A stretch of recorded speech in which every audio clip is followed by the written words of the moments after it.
Welcome to Uptown Chats, a podcast where we share stories about environmental justice by and for everyday people. I'm your co-host, Jaron. And I'm your other co-host, Lonnie. And today, we're so excited to start our second year of podcasting. Woo!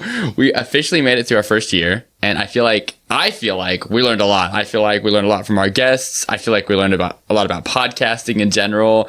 We learned enough to make it through 12 episodes and to have you all here listening today. So I feel like it's been I've had a lot of fun doing it. I don't know about you, Lonnie. I had a great time doing it. 12 episodes and we got 12 more. So hopefully we're seasoned enough to make it through our second year of podcasting. But either way, before we get to any of that, we are excited to talk to you today about a popular topic, especially here in New York City. And that is what, Lonnie? Rats. Yes, rats. But before we get to that, Lonnie, can you tell us what WEAC's mission is? Absolutely. WEAC's mission is to build healthy communities by ensuring that people of color and or low income residents participate meaningfully in the creation of sound and fair environmental health and protection policies and practices. Love it. Still not memorized. 12 one episodes later. One of these days it will be. Well, we just have to say it every day for the next 30 days and we'll get it down. That's going to be our New Year's resolution, to memorize this mission statement. Okay. Yes, new year, new us. New year, new me. Maybe each time we try to do it off book, see where we go. Yes. See how we get. Yes, new year, new we. Act. Where is that drum sound? I just think, where is it? Boom. There you go. Wait, no, seriously. New year, new us. Actually, it's the same us, but it's a new year. And we have a whole lot of newness coming to the show this year. A lot of the same fun energy, same fun vibes, but a little bit of new structure. Lonnie, do you want to say a little bit about what some of that new structure looks like? Yeah, you guys are going to get a little bit more of us. So instead of just one episode a month, you're getting 2 episodes a month. So twice a month on the second and last Monday of each month, we're going to be dropping episodes. So is that bi-monthly or no? We had this conversation offline. We had this conversation off the podcast, and we're not going to keep going down this route of whether it's bi-monthly. Does bi-monthly mean twice a month or does it mean every 2 months? The world may never know. No one ever knows. Even Google doesn't know. No, we get both answers. Well, you can let that question get sprinkled in a conversation with your friends and just see it disintegrate your friendship immediately. But you know what? If you're following the podcast, you're going to get notifications. Yep. So you'll know. You'll get your answer one way or another. You know where we stand on the issue. One other thing that we're going to be shifting in this new year is that we are shortening the length of the episode. So instead of our longer hour to hour and a half long episodes, depending on the episode, we'll be more in the 30 to 45 minute range, just to, help our lives and bringing you more frequent content, but also making it a little bit more bite-sized and manageable for those of you that maybe a little intimidated by those longer episodes. But the people have spoken. There was a survey that was involved. So yes, we did some market research. But either way, we want to thank all the people who have been with us for this first year. It's been great. We've had so many people who have given us positive feedback about different episodes that we've put out. And we've even gotten some listener emails. So if you know that you're one of those people, then thank you for that. And that's actually how we ended up on our topic today. So if you have something you want to hear on the show, don't be a stranger. Don't be afraid. Reach out. You can always email us. But with that, I think it's time to start talking about rats. What do you think, Lonnie? I think we should start talking about rats. We can't avoid the subject at all. And this was actually because one of our listeners really wanted to know a little bit more about rats and what's going on in New York City. And is this even an environmental justice issue? So I think we should dive into that. Yeah, honestly, I was so excited when I saw that someone had emailed us. I was like, yay, our first audience email. But then to see that they asked about rats specifically, I'm like, yes, we didn't get a chance to talk about rats last year. And it's kind of loosely in there a little bit. Actually, in our very first episode, it's actually really timely that we're talking about rats here in our first episode of the new year, because our first episode ever, we talked to Nato Rodriguez talking about composting and food waste. And we mentioned, rats as a driver for why we need composting. It's a whole separate conversation. If you haven't already listened to that episode, definitely circle back to that. But I feel like it's really timely for us to be talking about rats. And it's funny because someone might be asking, how are rats an environmental justice? Why are you talking about this on this podcast? We seem to be okay with squirrels, pigeons, and chipmunks, which are all relatively seen as dirty creatures in the city. Yeah, they're all kind of in that same family of like those dirty little things that are on the ground walking around, you know, that you would probably never touch. Like I don't think I've ever seen anyone actually go up and intentionally touch a squirrel, pigeon, or a chipmunk. People will feed squirrels and chipmunks because they're cute. Is it because they're fluffy? Is that what makes People things feed cute? pigeons too. Oh, maybe. I guess so. You're right. But they're birds. But they more like throw it at them. I see people who are like open palm, like they're feeding a horse. I would never open palm feed most things, be honest. But I've never seen anyone do that with a pigeon. Normally it's like, here, take this, you dirty animal, and get away from me. Let me throw this bread at you. Pigeons are known as the rats with wings. Yes. Rats that can fly, which is a terrible idea. But rats in particular, you know, have some notoriety here in New York. And I've had plenty of conversations anytime I go anywhere and I tell someone I'm from New York. They're like, oh, so you know about rats? I'm like, yes, I do. Let's have a 30-minute conversation about that. It's a thing that New York City is known for that it shouldn't be known for. Yeah. It's something that we wish that we were not known for. Exactly. It's like, let's talk about anything else. Pizza, you know, nightlife, which, hey, you know, rats know about that too. We got some famous rats. We got Pizza Rat. Pizza Rat that is people a famous know rat. about. You know, clearly rats know about the pizza too. We've got Remy from Ratatouille, one of the animated world's favorite rats of all time. And my favorite rats are the Quiznos rat. So it's a very specific rat. If you know what I'm talking about, there's a Quiznos commercial and they used rats to sing a song. Yes. So much of me wants to sing that song now, but I'm like, do we have Quiznos as a sponsor yet? No. So I refuse to say those lines. And I'm not sure if we have the rights to actually sing those songs. No. And I think it would probably break our podcast if we started listening to it. So you can find it on the internet. But there are plenty of rats here in New York City. So I guess I kind of understand it. I think from this stat that I'm looking at from 2014, a statistical analysis estimated approximately 2 million rats across New York City. That's ridiculous. Because how many people live in New York City? That would make it like it would probably make it like 7th, 8th largest city. Yeah. Yes. Something like that. Rat City.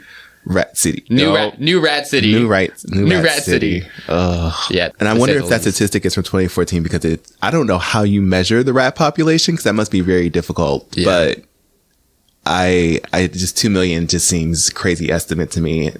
And it seems like it's an issue that needs to be addressed. We can barely count people. Like we've barely figured out the census, not even. So I don't even I can't even imagine what the rat census looks like, how they do that. So in case you haven't figured out, Lonnie is much more knowledgeable about the rat issue in New York. So he's gonna be serving a little bit of that role of educating me on things I should know about rats. He's also lived in New York longer than I have. How long have you lived in New York now, Lonnie? 16 years. 16 years. 16 years of dodging rats in the morning. Yes. So you're an expert. Do you have a spot that you strategically avoid because you're like, oh, there's definitely going to be rats there? There's specifically a spot in the morning. It's on 126th Street between St. Nicholas and 8th Ave. And I don't know what it is about that block, but it is rat heaven in the morning when I have to go to the gym. Did it this morning.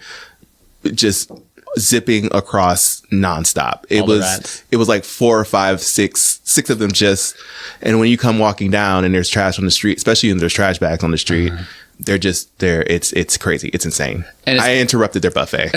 And it's by the gym, so you know those are like the strong rats who just got their lift on. It's like, yo, bruh, I'm eating my cheese. They're getting them extra protein shakes. Yes. The leftover. All that whey protein runoff from the gym is just making it to these rats. Yeah, those rats aren't afraid either. Rats have changed over the 16 years that I've been here. Rats have changed. They used to scurry and be a little more afraid, but they've gotten a little more bold and they just kind of don't care that you exist as a human being. They are trying to rise up on that food chain. Yeah. But, you know, besides being kind of like a nuisance, they're annoying. They're a little bit scary. Rats are also a health concern. That's another reason why the city spends so much money trying to get rid of these rats, right? I mean, we've been dealing with rats for, I think, probably a century at this point, for as long as New York City has been a city. And what's interesting when you start to think about the health impact of rats, like why is it a health issue? Like why is it a public health issue?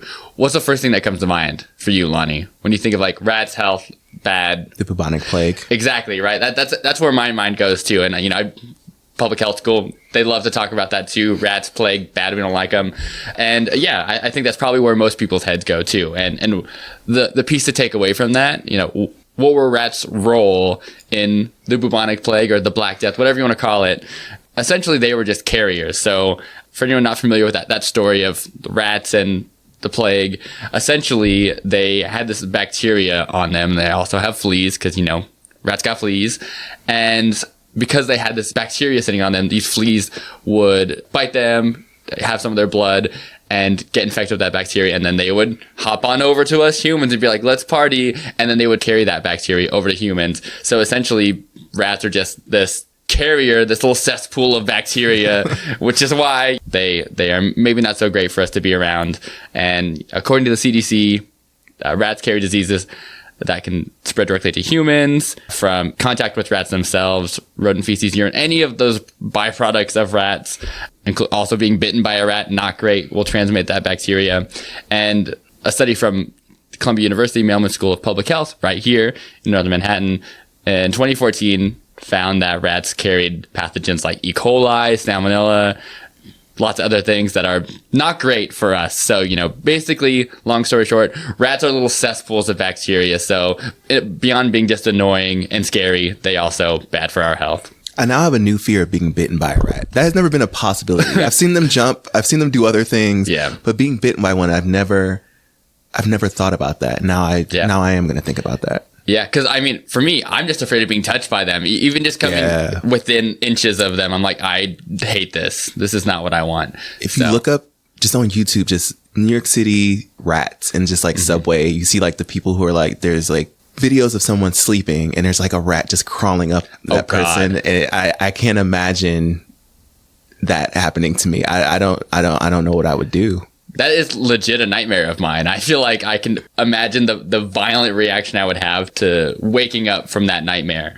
So that's why rats are a public health issue, but they're also an environmental justice issue, right? And we kind of alluded to that a little bit, Lonnie. Can you say a little bit more about that piece of it? Yeah, and it maybe seem a little strange to think of it as an environmental justice issue, right? We just talked about New York City being a large city. There's 2 million rats. They can't all be concentrated in environmental justice neighborhoods.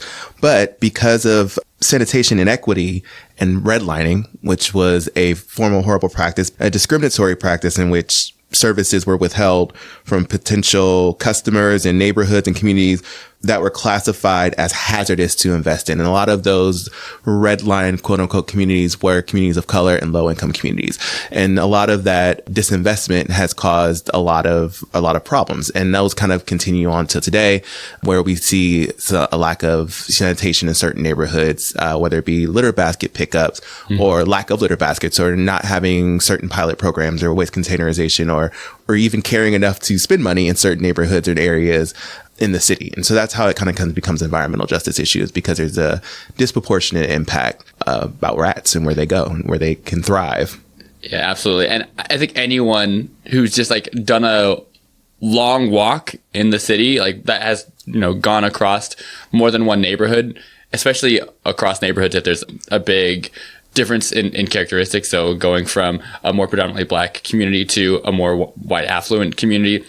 Let's say, for example, walking from East Harlem to Upper East Side, you walk that kind of line for 15, 20 minutes, you will see a pretty big difference in terms of the trash management, waste containerization, and depending on the time of day, probably difference in how many rats you're going to see in walking that, right? That's true. Absolutely. And another aspect to it too, as well, as you talked a lot about the health impact. So the asthma impacts that rodents and rats have they make asthma worse. And we know that the areas in the city where asthma are the worst are in Black and brown communities in places like the Bronx, in Northern Manhattan. Yeah. So just like they're, making your peaceful nightly walk worse, they're making lots of other things worse, including asthma for people who are dealing with that. So all the reasons why we want to get rid of rats. No more rats. No more rats. Get rid of rats. Are you starting a movement? Yes. No more rats. Yeah. But I think the movement, I think I'm a little late to the game. The movement's definitely already started. People have been probably trying to get rid of rats for much longer than I have been even aware of the issue. So maybe it's time for us to talk a little bit about what New York City has been doing. And I think you probably know a lot more about this than I do. So what is the city doing What has the city done to try to deal with this rat issue? Yeah, the city consistently does quite a bit to try to mitigate rats. But recently, in this last year, there has just been a surge in the rat population and rat sighting. And so this Maryland administration really wanted to do more to get rid of rats. And so some of the things that they're already doing that they're just basically ramping up is some integrated pest management is what they call it. So these are strategies that keep rats out of from interior spaces and reduce their access to all their resources. So like where they sleep and live, what kind of food they have, their access to water. Also, some non-toxic strategies like trapping them. I don't know what they do with them after they're trapped. There's a giant rat party like that. They drop them off in New Jersey and like, here you go. That's fun. Probably where they go. That's a fun conspiracy theory of like where we drop off those trap rats. We're shipping our rats to New Jersey. But we do know that if a colony of rats is eradicated, they can migrate. Right. And so they're attracted to other places where they still have all these issues. So you have to take a citywide approach to kind of reducing mostly their food sources. What's the phrase that people use? The triangle of survival or something like that? I don't know that. Okay. I think it's like food, water, shelter. Like that is like, if you remove those things, that is the triangle of life, the triangle of survival for rats, also humans. But if you remove those three things, then you can try to eradicate the population of rats. One thing for sure is that, with all of these integrated pest management, we want to scale those up. We want to make sure we're doing more of it. And so there's actually going to be a really large investment put into this. Yeah. So basically the city is realizing we got to spend some money if we want to get rid of these rats. They're not just going to go away on their own. We have to actually invest in this rat elimination. Is there a name for it? What are they calling it? Rat elimination? Rat mitigation. Rat mitigation. That's pretty much what you're going to hear. Not sexy, but we'll take it. It's not. But rat mitigation, we spent about $3.5 million this time around, and we're going to be upping that to $7.5 million to make sure we're trying to get... The war on rats is real. Yes. We're putting money into it. Yes. I'm still over here trying to think of a good name for the squadron that is in charge of eliminating rats. Like rat elimination squad. I need a nice catchy acronym. I'm gonna sleep on this. This is not supported by the New York City Department of Health and Mental Hygiene at all. They're heroes in my book. But one other fascinating way that we're trying to get rid of rats as well. What's that? Contraceptives. Some family planning is going on. Rats getting controversial apparently. Yeah. Who knew? So it's a potential means of controlling and mitigating rats. It's basically if you keep them from having babies, can't be more of them. I mean, that makes a lot of sense in so many ways. Do you know any of the background of why, what, how? There's a lot more detail. I have so many questions. We have so many questions here, but there is, that is an option. That's something that is being explored and tested throughout actually multiple cities. Amazing. So we're getting scientific on it, is what I hear. So we're not just sticking with the basic integrated pest management. And does that count as an integrated pest management strategy? Yeah. Okay. I love it. Well, yeah, maybe we'll be nice and we'll just drop some links in the show notes for folks to explore. If they really want to go down that rabbit hole, both good and bad, whatever you want to do with that, you can Google to your heart's desire. One thing I also hear folks ask about when we start talking about this rat management approach here in New York City is the recently appointed rat czar. People get really excited and fascinated by this idea that there is a single human being who's in charge for coordinating this effort, that they have the title of rat czar. And it is fascinating, but it also is kind of confusing. What exactly does that entail? And Lonnie, do you know more about that? Yeah, the problem got so bad that last year in April of 2023, Mayor Adams appointed Kathleen Corradi as the city's first ever citywide director of rodent mitigation, aka a rat czar. And it is a new role. It was completely made up because we kind of needed it. And so her role is to kind of coordinate across city agencies, community organizations, and the private sector to basically reduce the rat population in New York City. So we want to build a cleaner, more welcoming city, and we want to tackle a major quality of life and health issue, is, how they put it. And so basically it's everything that's involved with rats, whether it be talking out to businesses about how they're putting their waste out on the curb or changing times or talking about these kind of pest management systems. You know, she's in charge of coordinating all that. Yes, I love that her last name is also so close to karate. That's why they put her in charge. That's what you heard the entire time I was talking. You can strong arm these rats out of our city with your martial arts skills. Please take the lead. I'm not letting you have that dad joke. I'm not letting you have it. Okay, well that's great. So now we have a rat czar, and clearly they're coordinating, but there's still rats. There's still things to be done. So for all of those folks out there listening who want to know, like, okay, there are rats out there.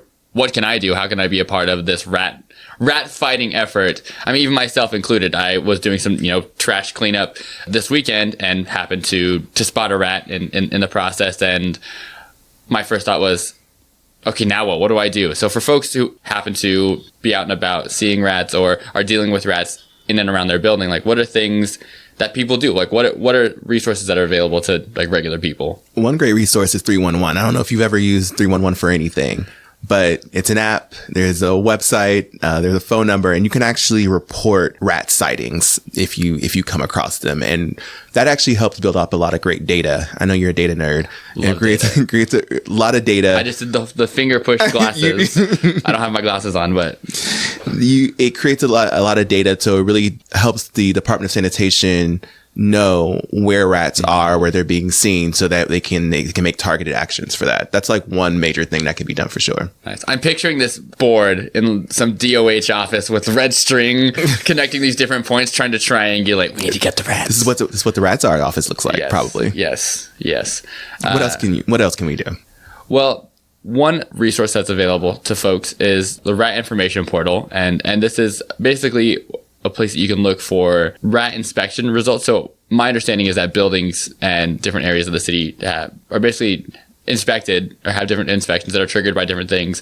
And the results of that, ideally, reported back to the city. And so this portal is essentially kind of a hub for that information to live, and also includes follow-up actions for, like, basically what is supposed to be done with that information. Is that correct? Yeah, exactly. So we'll drop this in the show notes as well, because we had a little bit of trouble with the link on one of the pages. So make sure you can access that. But this is a place that you can look up, an inspection history for rats by address, borough, block, and lot, or BBL number, or by neighborhood. So you can really get local. You can really zoom in if you're concerned about your specific block or community and understand what's going on with the rats. We all know knowledge is power. That's probably one of the best places to start, right? Yeah.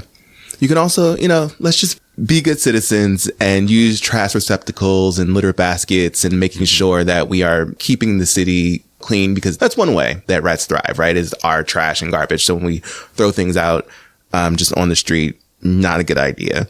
Another thing is to start practicing separating your food scraps. Especially in getting into the habit of composting and taking your food scraps to a drop-off location, or hopefully as the citywide curbside rolls out, that's going to also help as well. Yeah. Yes. We love composting for so many reasons, including its capability for fighting rats. And one thing that I think is interesting is a lot of buildings are kind of navigating this approach of besides the waste issue, like, they're trying to clean up their waste situation. What are other ways to deal with making sure rats don't get inside, right? That's the one place that we hope that we can feel safe, is like when we're in our homes and we aren't, bombarded by the onslaught of rats that are out there squirming around. But there are lots of buildings that have maintenance issues, and that basically creates little pathways, little opportunities, because rats are pretty agile, pretty good at getting into really tiny places. So I think that a lot of buildings are, and maybe your building is working on this as well, basically filling in cracks or holes in the foundation, cracks in sidewalks, under doors, and basically anywhere there are holes and cracks, repairing them and filling them in, because that creates spaces for rats to burrow, to nest, and also to get into your humble abode, where there's just a gourmet of you're gonna get your own personal Remy rat who's gonna ratatouille your home. Actually, maybe I shouldn't say that, because some people probably want that. Right. They want their own little ratatouille. But things like that, you can advocate for your building to do to make sure that they're checking and taking care of building maintenance issues that might be allowing rats into the building or creating nesting opportunities for buildings. Anything else that people maybe can access to learn more or to take some kind of action to deal with rats in their neighborhood? There's actually some training courses called Rat Academy by the city that you can either host if you're a community organization, and they're free trainings and you can sign up. You can find them online. We'll make sure we'll post a link in the show notes as well. But you can actually learn a lot more about rats and what can be done as well. You can also encourage your maintenance folks in your building to take these courses and learn a little bit more to make sure that your building is rat proof, like you said. Yes, I absolutely want to sign up for the Rat Academy, although I feel like they could have workshopped the title a little bit, because Rat Academy sounds like you are training rats to be stronger. You're doing a lot of consulting for the city right now, and their titles and their naming right now. This is free service. You're welcome. They clearly they need it. I mean, they nailed the Rat Czar. That sounds awesome, but Rat Academy sounds like it's for the wrong audience. It is for humans, not for rats. It is for the humans against the rats. It is not training the rats. Don't worry. But it does seem like they have some interesting courses to learn about some of the things that we mentioned, how to fight off this unsatisfied horde of rats. And then there's one big thing that's happening right now that the city is trying to take and tackle is those garbage bags on the street. Again, that buffet that I say that I pass every morning for, while the rats are having their breakfast, I'm interrupting their day. But the trash bags on the street are a huge problem. So waste containerization is something that you're going to hear a lot about this year. Yeah, which is exciting. It's a huge, I think that anyone who has lived in the city, probably within the first year, I mean, for my first year living in the city, I was like, why do we just throw our trash on the street? Why is this a thing? Even when I was the first time I visited the city, even before I moved here, I was confused and concerned why there were bags just sitting on the street. And that's just the reality of how the city was designed, and something that we're finally starting to realize this is a bad idea and dealing with. So yeah, we're getting rid of those trash bags on the street. Not only because it doesn't look great, but also because rats love it. That rat buffet. So lots of exciting things, and some things that, like Lonnie said, we're going to explore a little bit more in 2 weeks with a very special guest. Do you want to say who that special guest is, Lonnie? Councilmember Shauna Brayu. Yes. So it'll be super exciting. And he has done a lot of work to support We Act, but also around the specific issue of rat mitigation. So we're excited to have him on in 2 weeks to talk a little bit more about what that looks like here in Northern Manhattan and some of the work that he's done, right? Yes. Cool. Well, with that, I think it's time for us to wrap up. All right. Thanks for listening. If you liked the episode, make sure to rate and review the show on whatever platform you listen to. If you have thoughts about the show, you can email us at podcast@weact.org. Yes, and please do. That's how we get awesome recommendations for episodes like this. And also check out We Act on Facebook at We Act for EJ. That's WEACTFOREJ. On Instagram, Twitter, and YouTube at WeAct4EJ. That's WEACT4EJ. And check out our website, weact.org, for more information about environmental justice. Make sure to check out our interview with City Councilmember Shauna Brayu coming out in 2 weeks, where we pick up this conversation about rats and hear more about what's going on here in Northern Manhattan. And until next time, watch out for rats. We love your subs. They got a pepper bar.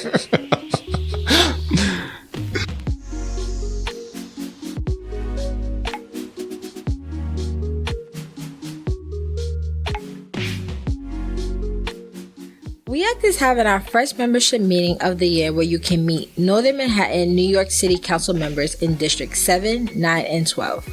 We're holding our first membership meeting of the year on Saturday, January 13th at Prince Hall Lounge, which is located at 454 Amsterdam Avenue, from 10 a.m. to 1 p.m. You can register at our website, weact.org/events. Hope to see you there.